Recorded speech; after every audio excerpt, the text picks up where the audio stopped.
Fashion. From Paris, France, all the way to the slaughter caves of Misthaven, fashion permeates our culture. And nowhere on earth is fashion more iconic than the American West. Why, just look at them, elegantly dressed in layer after layer of thick, dense fabric, ideal for the desert climate. Here, the lady sports some daring attire that says, "I can't wait to become hopelessly lost in the vast desert and have my bones slowly bleached over decades by the searing Arizona sun." And here, the breezy boys escort Plimmy in her brand new bright red trembling coat. It's a bold fashion statement that will surely attract the fellows, as well as the ravenous desert coyotes. This playful number is specifically designed for sitting in chairs wrong. Whether one leg up, 2 legs back, or 3 legs over, you're sure to always look sleek and stunning. And no wardrobe would be complete without a stylish bathing costume. But I'm afraid fashion must come at a price, as these special fabrics must not be exposed to water, and also seem to, once again, attract the ravenous desert coyotes. Here, the gals are dressed to the nines in traditional Western wear. They'll fit right in amongst the cowhands, horse gropers, and turtle herds. But what to wear for the sporting lifestyle? Plimmy has the answer with her brand new racket gown. This outfit is perfect for briefly holding a racket and then placing it down. Plus, the removable skirt reveals a pair of karate shorts, which make roundhouse kicks on the tennis court feel much more natural.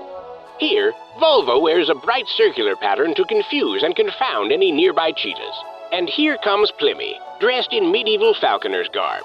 She tops off the look with a festive nonsense hat, inspired by the great Krakatoa. And of course, you'll always want to look your best for cocktail hour. These light and carefree fashions are perfect for sipping your favorite spirit, or sipping your second favorite spirit, or even sitting alone beneath a full moon on a dark, cloudless night, nervously awaiting your transformation. They are very versatile. Now the gang is dressed in their Thursday best for a rollicking game of shuffleboard. Once they go back indoors, they will be alarmed to find an insurmountable number of ravenous desert coyotes lying in wait. Fabrics. Fabrics lie at the heart of our economy and at the inner thighs of our democracy. But fabrics aren't just for fancy suits and horse blouses. There are decorative fabrics for bedding, small fabrics for plate blankets, even sheer fabrics for risque ghosts. But all of these fabrics have to come from somewhere, and that somewhere is here, at Cubby Tugboat's Fabric Distillery and Amateur Magic Shop. Most all modern fabrics are made from the same basic materials, largely consisting of a mixture of cotton and severed dove wings. Once the wings are deboned, it's on to processing. Here, a lonely man heats the material, using the patented Cubby Tugboat hot dog method.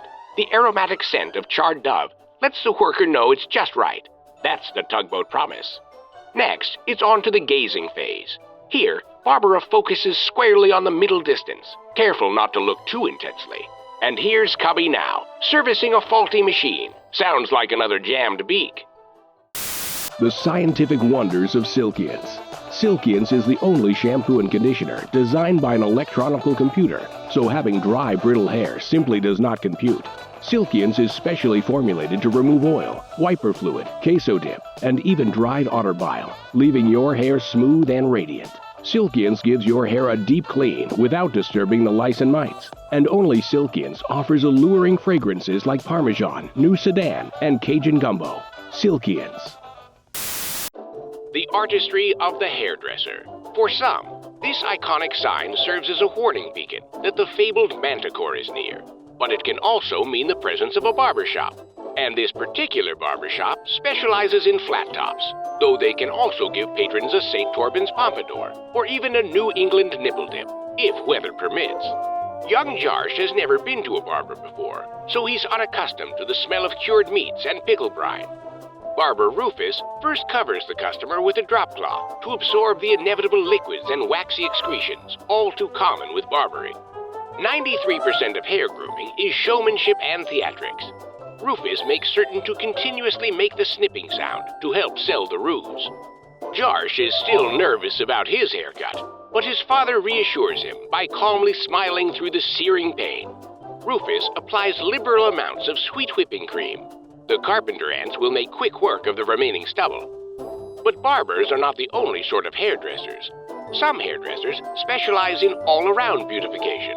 Appointments begin with a quick check for wood ticks. Once she gets the all clear, the 3-hour combing process can begin. Upon closer inspection, there were actually a great number of wood ticks. And here is Londi, hard at work, indiscriminately cutting hair without abandon, like a panic-stricken civilian trying to defuse a bomb. But when it comes to designing the most fashionable hairstyles, there is no one better than Degauchet. Degauchet is a master hair sculptor, close-up illusionist, and 3-time softball champion. To see Degauchet at work is like witnessing a beautiful dance, a dance where a hauntingly vampiric man rigidly cuts someone's hair. This design is called the Buccaneer, complete with lobster netting, boat rigging, and mainsail. Why, even Londi uses some of his designs. This one's called the Again, I'm So Sorry, I Got Distracted. And now it's Jarsh's turn in the chair. Unfortunately, his skull shape is all wrong for a New England nipple dip. Makeup. When most people think of makeup, they envision beautiful Hollywood starlets, or perhaps newly divorced birthday clowns. But many people enjoy makeup, from corpses to British dandies, and those who simply enjoy being a glamour gal or beauty boy. Everyone likes to look their best. But Swalsh here is a stage actor, and is preparing for his role. His character suffers from a rare condition that makes it difficult to apply realistic human makeup. Since he looks just like a Victorian marionette, I'd say he's done a swell job. Steuven is preparing for a theater role as well, but his makeup will be much more complex. He begins by gently touching his face and throat pouch to warn it of what's to come. No matter what sort of look you are going for, it's always best to start with a thin layer of jaundiced coal miner, and build up from there. As you can see, subtlety is key. Next, Steuven draws harsh, opaque lines on his face. This helps convey to the audience that his character is an amateur hot air balloonist, though it might be a little too on the nose. Now it's time to apply the hair. Obtaining realistic makeup hair can be difficult, but most people know at least one person who is a heavy sleeper.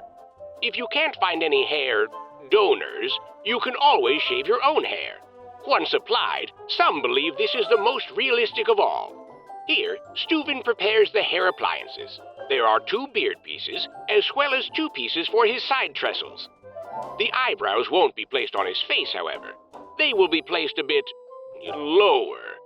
This allows for that region to be much more emotionally expressive, a theater secret. Now the hair must be applied. Honey used to be the preferred method, until the Great Bear Scare of '36. Those bears sure did like their honey, and liberating countless theatergoers of their faces and entrails. Nowadays, marine-grade boat varnish is used. It's true it does sting a bit, and is near unremovable from human skin, but it does help prevent barnacles. Now that Steuven resembles the caretaker of a haunted lighthouse, it's time for the grand reveal. There, a perfect Oliver Twist. He may look rather emotionless, but he's actually being quite expressive, if you know where to look.